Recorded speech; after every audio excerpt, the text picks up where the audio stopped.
Hi guys, you're going to start off today's lesson by making some knowledge connections about the three terms we're going to be studying today.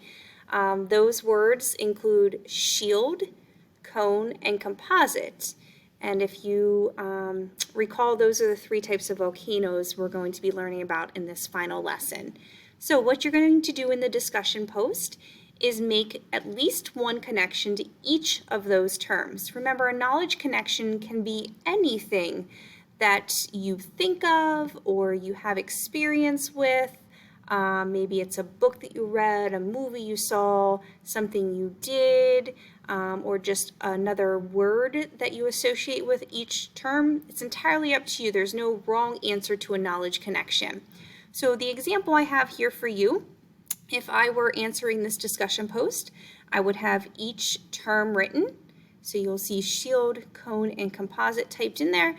And then after each word is my connection. So for shield, it makes me think of the Vikings who use shields during battle.